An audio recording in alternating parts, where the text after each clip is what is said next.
Gaining freedom from health debt is really what this podcast and greatmed.org is all about. Putting power in your hands to improve your God-given ability to be healthy. Many people with preventable disease want to make lifestyle changes. They want to improve or reverse disease, but they don't know how. Walk, Don't Run to the Doctor is the resource hub that is a cure for a common confusion about healthy living.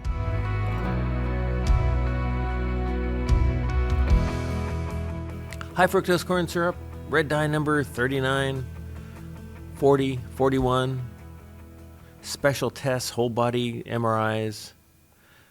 When are these things pointless distractions for you that remove your attention away from things that really matter, and when are they really useful?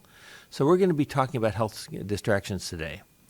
I'm Miles Hassell, though this is the podcast, Walk, Don't Run to the Doctor, where we really try to help you make better choices for your health and your family's health and those around you health, with maybe paying more attention to the basics and maybe not needing physicians as much. So health distractions are ideas that catch your attention, seem like a good idea, yet don't have a meaningful effect on your health outcomes. Health distractions are ideas that catch your attention. They may seem like a really good idea. They're often sold in persuasive ways, yet they don't have a meaningful effect on your health outcomes. And they become a problem primarily when they take money that you don't necessarily want to spend on them, and more importantly perhaps, deflect attention away from things that really matter, things that make a big difference, and give you a reason to pay attention to things that really don't matter that much. Watch out for things that seem plausible but don't have supportive evidence. And H.L. Mencken once said, "For every complex problem, there is an answer that is clear, simple, and wrong." And numerous people have said things in the same way. What we're looking for here are ideas that seem plausible. They're probably promoted by a celebrity. They sound good. They sound important, but they're not. They're not for you anyway. So some of the examples that we'll talk about are high fructose corn syrup versus cane sugar, food dyes, food dye number 3, food dye number 40, blood and imaging tests, and we'll touch briefly on the aberrant role of celebrities in healthcare. So let's start with high fructose corn syrup. So why is replacing high fructose corn syrup with cane sugar a distraction? I mean, isn't high fructose corn syrup bad for you? Yes, it is. But is cane sugar at 50% fructose cane sugar any better? And cane sugar just comes as 50% fructose. It's just the way God made it, folks. The important thing for you is to remember that refined sugars mess with every aspect of your metabolism. They increase risk of everything from depression, anxiety, to cancer, high blood pressure, heart attack, stroke, diabetes, obesity. All of these things are metabolic problems that, to some extent, highly refined sugars, high fructose corn syrup, cane sugar, beet sugar, coconut sugar, that these all mess with your metabolism and contribute to all of the problems we just mentioned. And our bodies are capable of handling only small quantities of these. The sugar in a banana is not your problem. The fructose in an apple is not your problem. Even a teaspoon of honey in your tea is not a problem. The problem is when these things aren't teaspoons, when they're tablespoons and pounds, when they're a candy bar in a cup, like that caramel macchiato latte thing that you get at overpriced coffee shops. Those are the kinds of problems that you have. And remembering that if we care about our health, then we have to reduce our refined sugars. And whether we're reducing our refined sugars in the form of reducing high fructose corn syrup or reducing cane sugar, it doesn't matter. Reduce them. So remember, when you're thinking about high fructose corn syrup or cane sugar or any other coconut sugar, any of these highly refined sugars, focus on reducing them, keeping them for treats. And so that means getting rid of sweet drinks, even fruit juices. A candy bar in a cup from a coffee shop is not a good idea. Baked treats, ice creams. And then when you're thinking this way, you say, hey, if I'm only having treats occasionally, why don't I make my own? So, for example, we make our own ice cream. If you cut the sugar in most recipes by half, it tastes just as good. By making it yourself, of course, you don't eat as much because you don't do it as much because it takes work. At the same time, you can have people over, throw together a batch of brownies, cut the sugar by 1/3 to 1/2, and everybody has a good time. Everybody has a brownie. Everybody enjoys the brownie, and then they don't have a brownie for another week or two. That's the way to handle refined sugars. Let's go back to the distraction element. Think about the high fructose corn syrup example again. If all of the high fructose corn syrup was removed from our society, every last drop of it, and replaced with cane sugar, so instead of eating too much high fructose corn syrup, people were eating too much cane sugar, which is 50% fructose, I remind you, would the health of our nation dramatically improve? No! So keep your treats occasional, enjoy them without guilt because they're only occasional and your body is resilient. It can easily handle occasional treats. And get into the habit of making your own treats. And before you eat a treat, have a snack of something healthy like a banana or an apple or something. So that's the story on high fructose corn syrup. Now let's switch to chemicals like red dye number 3 or red dye number 40, which is currently in the news. The foods that contain these dyes, such as ready-to-eat breakfast cereals, are not food of champions. They're not good for you, whether they have red dye number 3 in them or not. And they're part of a larger body of ultra-processed foods for which we have substantial evidence, consistent evidence of harm for most mental and physical illness. These foods, these ultra-processed foods, are bad for you regardless of which dyes they contain. And the dyes are actually a handy marker to leave in there because when you have a food that has a dye in it, it's probably a food you shouldn't be eating, unless it's a special occasion. So if you have red velvet cake on your birthday, have at it. Enjoy it. But don't have a birthday every day. Can we be confident that whatever replaces red dye number 3 or red dye number 40 is good for you? Nope, we can't. It may be the thing that's banned 5 years or 10 years from now. So ignore the minutia of whether you're having red dye number 3 or red dye number 39. Don't kid yourself. Avoid foods that have food dyes in them. I'd also make an exception for Easter eggs. Now we could move on to special blood and imaging tests and how they can be a distraction. Now there's a lot of blood, and I'm an internal medicine physician. I do imaging and blood tests every day in taking care of patients because our ability to help our patients with appropriately chosen imaging tests and blood tests, urine tests, this kind of thing, is extraordinary. They are enormously helpful in terms of good health care. But there's also this fringe of people who are trying to sell you something. And they often drag out tests. Some of them are tests that we haven't used for 50 years. But they're being dragged in as these were forgotten, or these were suppressed by big medicine or big pharma and brought in again. I would probably raise breast thermography as an example of that. So for any tests, ask yourself, is this going to help me? What good are they? Do they help you be healthier? So for example, if I do a test for blood sugars or cholesterol, I can often guide patients in ways that help them avoid disease. They make a lot of sense. If I have people on certain medications, then I might follow a blood test for, say, a mineral in their blood or something like that. These are all good uses. But what about the tests that are used to justify even more lab tests, give you supplements that are not helpful, maybe produce more expensive doctor's visits? And all of this can easily lead to another piece of pathology, which is turning you into a self-centered neurotic. Don't let that happen. And the way you don't let that happen is you be cynical. Don't forget that almost everywhere in medicine, there is someone aiming to make a buck. There is someone aiming to say, hey, let's see how we can increase the bottom line with this or that. And your suspicion should be tripled if the ideas you're hearing about come from a celebrity. Brilliant ideas about health rarely come out of Hollywood. So watch out for people that believe that they have a secret that other doctors don't know about, especially if it's an expensive secret. So before you get any test, ask yourself, how will this test help me approach my future health in a meaningful way? And if it will, exactly how will that be the case? And what is the evidence for this test? And more importantly, what is the evidence against this test? An example of this, I have a patient who sees a physician who thinks quite differently than I do. and is a maximalist, where my practice is a minimalist practice, and he listens to both sides. Sometimes he goes along with me, sometimes he goes along with his other doctor, but at least he's informed in his decision-making. And that's the kind of approach you want to take. I'm not saying I'm right all the time. We certainly aim to be right all the time, but we probably are not, because we're human. And so an example of a test that you should really think twice about, just as a marker, is something like homocysteine levels. So I've been involved in homocysteine research since the 1990s. So it's not an unfamiliar topic to me. However, what we've found is that although high homocysteine levels are a risk factor for heart disease, under most conditions, and we won't go into those conditions here, but under most conditions, it's not a helpful test in terms of helping our patients.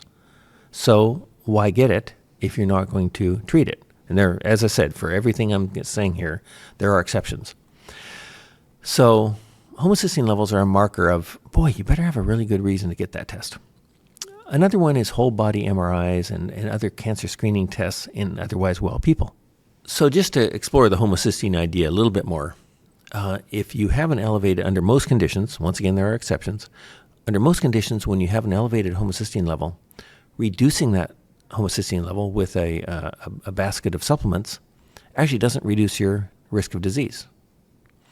So it's a curious finding that we may discover more in the future, but currently we don't know how to make use of it. And so what you do is, we'll go into it later in this discussion, you take good care of yourself, and then the homocysteine level doesn't really matter. For one thing, one of the things that we do in our practice is encourage everybody to go on a Mediterranean-style diet, which actually happens to reduce the homocysteine level.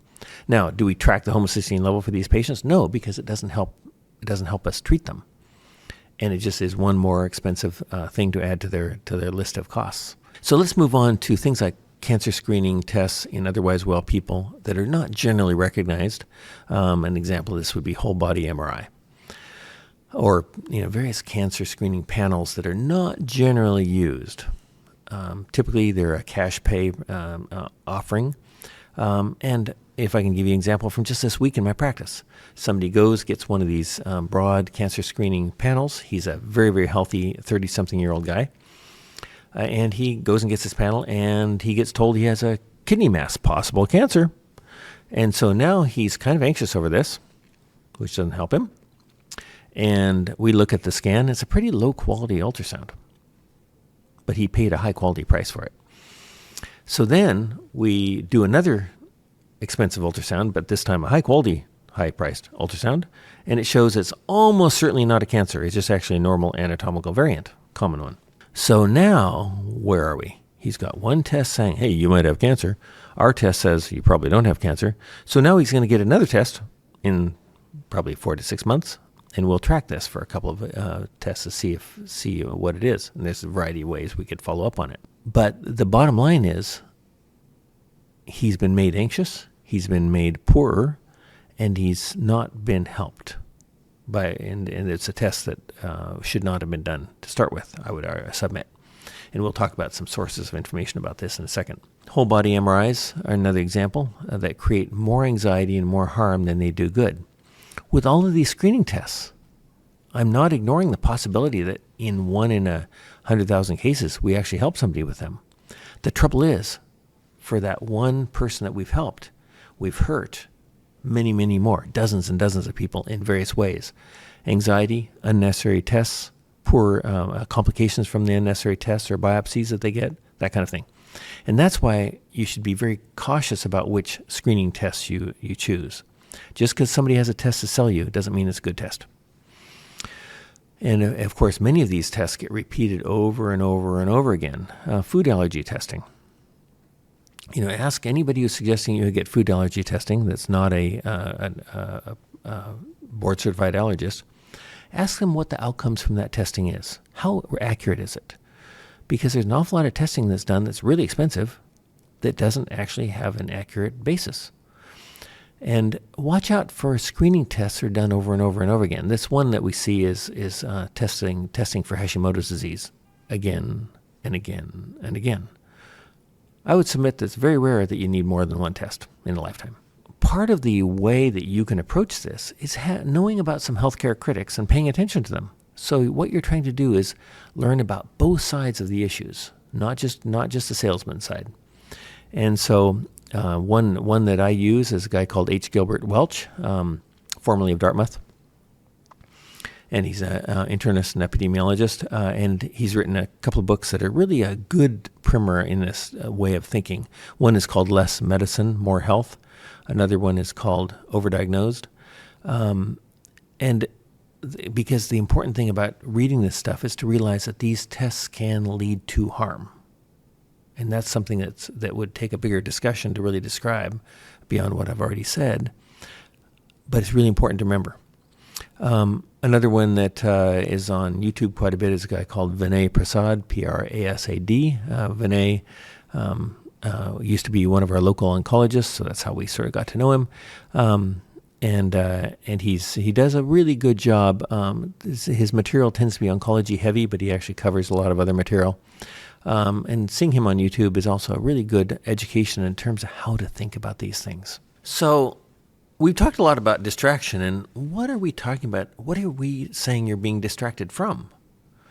Well, often we see people come in who aren't taking good care of themselves. They're not eating good food. They're overweight. They're not fit.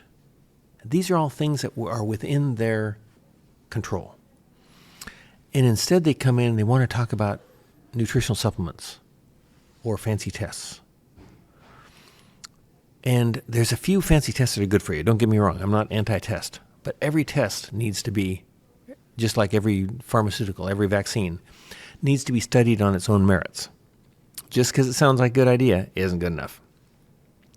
So don't be distracted from eating well, primarily eating food cooked at home, keeping up your fitness, preferably more than once a day, even if it's only 1 minute. Get short of breath and sweaty. 1 minute, 2 minutes, 3 minutes, anything is better than nothing. If you can do 1 minute 3 times a day, you're probably golden. We don't see too many people who care that much about their health who aren't doing really, really well. Find a game. There's something special about playing games with others, physical games with others. It could be table tennis, pickleball, tennis, ultimate frisbee. We don't care. Frisbee golf.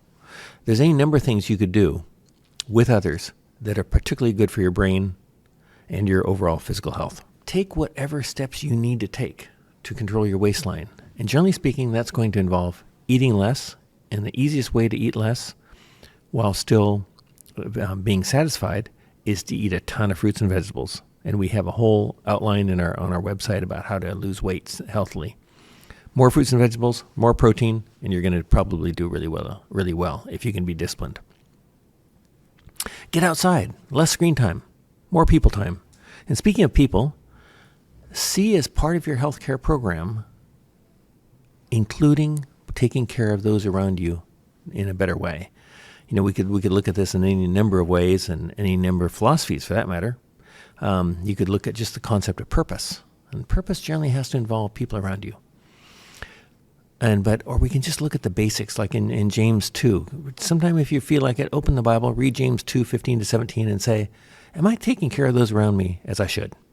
So just as a personal observation, I've been taking care of patients for 30 years. The person that's spending a lot of time going to lots of different doctors, getting unusual tests, really kind of neurotic about, and I apologize if you're offended by the use of the word neurotic, but neurotic about health care that's done to them instead of health care they do for themselves.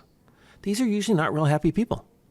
And the more people say, hey, health care is something I do for myself with a little bit of help from doctors, they tend to be much happier. They're thinking about the people around them. They're thinking about how they're going to organize their meals, their exercise, taking care of people around them. And if you're not doing those things of self-care and caring for others, then all of the high fructose corn syrup policy, all of the food dye policy and other food additive policy, all the unconventional screening tests, maybe they shouldn't be high on your list of priorities. Going back to the issue of healthcare secrets, if somebody has something that's special or secret and unique to them, then look for a couple of red flags. One is, are they open to debate over the issue? So one of the things we offer to our patients when there's an opposing opinion from another physician is we say, let's get that other physician on the line and let's have a three-way conversation about this. Let's compare our data. There might be professional papers written on the subject that would be helpful.